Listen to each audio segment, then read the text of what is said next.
हरे कृष्णा। भगवत गीता की इस वीडियो में हम पढ़ेंगे 5वें अध्याय का 21वां श्लोक। इस श्लोक में भगवान कह रहे हैं कि मुक्त पुरुष भौतिक इंद्रिय सुख की ओर आकृष्ट नहीं होता।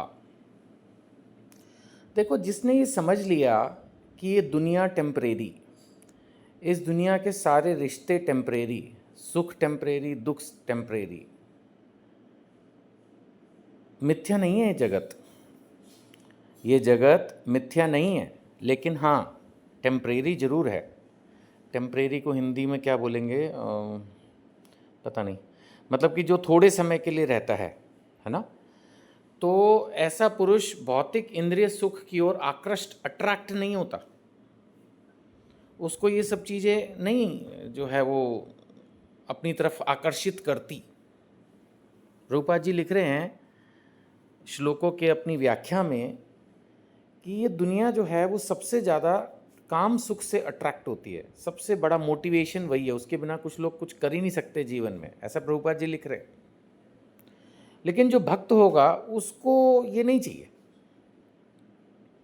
जो भक्त होगा उसको काम सुख में कोई इंटरेस्ट नहीं है, स्त्री संग में कोई इंटरेस्ट नहीं है। उसका इंटरेस्ट है भगवान के नाम के रस को पीने में, शास्त्रों के अध्ययन के रस को पीने में, भक्तों के संग के रस को पीने में, धाम यात्राओं के रस को महसूस करने में। उसका ध्यान कहीं और है।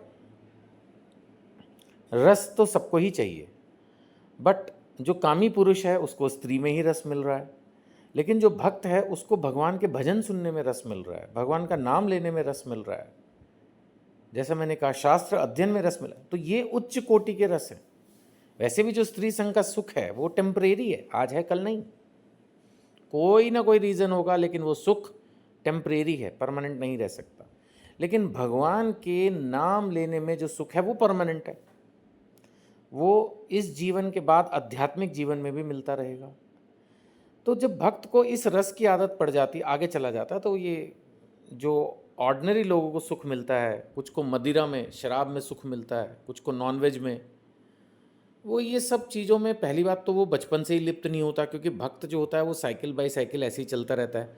तो वो बचपन से ही उसको अच्छे घर में जन्म मिलता है, वो इन चीज़ों में होता ही नहीं है। बट कुछ लोग होते हैं, चलो टेम्परेरी थे, फिर किसी की कृपा हुई और भक्ति की लाइन में आ गए, तो उसके बाद जब वो एक बार इन चीज़ों को छोड़ देते हैं तो बस छोड़ देते हैं। और उनको ये भी महसूस होता है बाद में कि कहाँ हम इन फालतू चीज़ों में उलझे हुए थे। दे रियलाइज इट। सो मुक्त पुरुष भौतिक इंद्रिय सुख की ओर आकृष्ट नहीं होता, अपितु सदैव समाधि में रहकर, समाधि मतलब स्थित प्रज्ञ, दूसरे अध्याय में डिस्कस किया था, वो अपनी इंद्रिय भोग को छोड़ चुका होता है और उसका मन जो है वो भक्ति में, सेवा में स्थिर रहता है। स्थिर मन, स्थिर बुद्धि समाधि है। वो अपने अंतर में ही आनंद का अनुभव करता है, मतलब वो अपने आप में संतुष्ट है।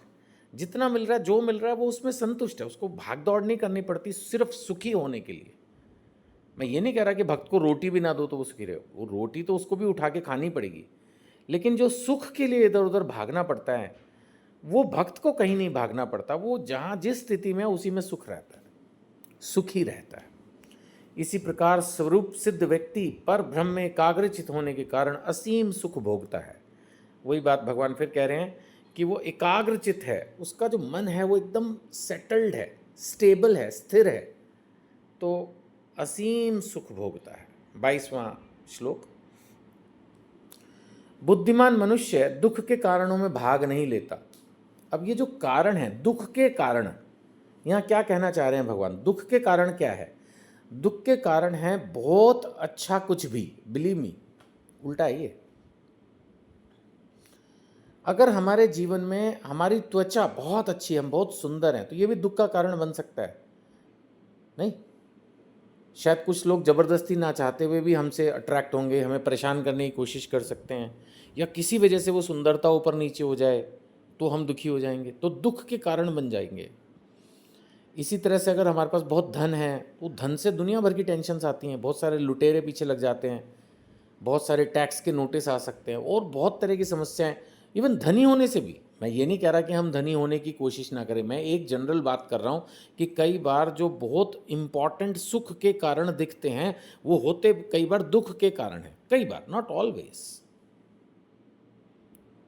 बहुत मजबूत शरीर होगा तो कई बार हम ओवर कॉन्फिडेंट होकर कुछ ऐसे काम भी करेंगे जो फिर बीमारी का कारण बन जाएंगे।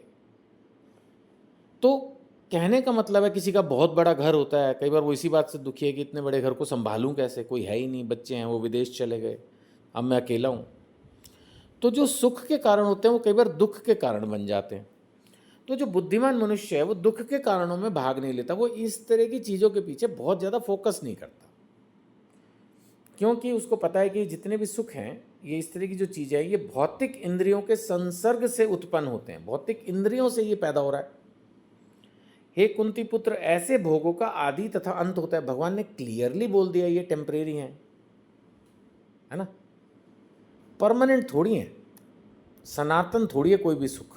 आध्यात्मिक सुख है, आत्मा है, भगवान है, हरि नाम है, बट जो भौतिक सुख है कुछ भी ले लो, इन सबका एक आदि है और एक अंत है, यानी ये कभी शुरू होंगे और फिर खत्म हो जाएंगे। प्रॉब्लम क्या है, अगर हम भक्त मोड में हैं तो आदि और अंत दोनों से ही हमें प्रॉब्लम नहीं आएगी, क्योंकि हम तो संभाव है, हम स्थिर हैं, हम स्थित हैं।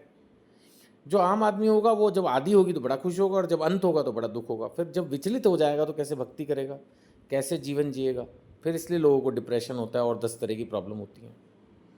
अतः चतुर व्यक्ति उनमें आनंद नहीं लेता। आनंद नहीं लेता का मतलब बहुत ज़्यादा उस पर फोकस नहीं करता।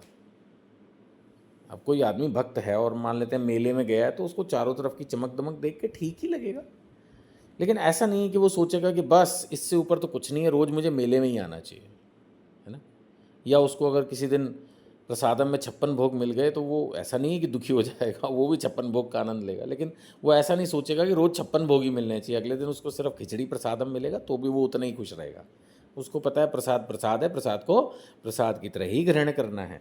तो ये जो संभाव है, ये जो समता है, जब हम इसको हासिल कर लेते हैं बस उसके बाद फिर दिक्कत नहीं आती जीवन जीने में। वो जीवन चलता जाता है, चलता जाता है, चलता जाता है।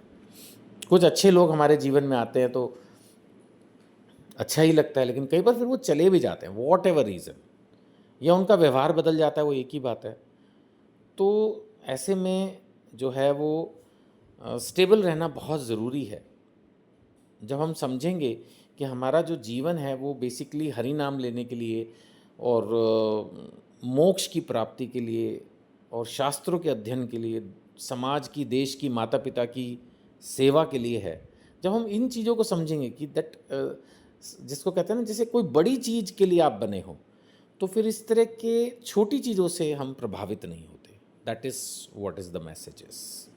ठीक है जी, हरे कृष्णा। इस वीडियो में इतना ही। आपसे यही प्रार्थना, भगवत गीता के प्रचार में लग जाएं, लोगों को भगवत गीता खरीद कर गिफ्ट करें। ये किताब खुद ध्यान से पढ़ के लोगों को इसका ज्ञान बांटें। भगवान ने भी कहा है कि जो प्रचार करता है मैं उससे बहुत प्रसन्न हूँ, वो मेरा सर्वप्रिय भक्त है।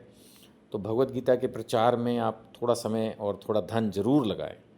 और अगर इसमें आप हमारी कोई मदद करना चाहें तो आप संपर्क कर सकते हैं व्हाट्सएप से, नंबर वीडियो पर दिया गया है। हरे कृष्णा।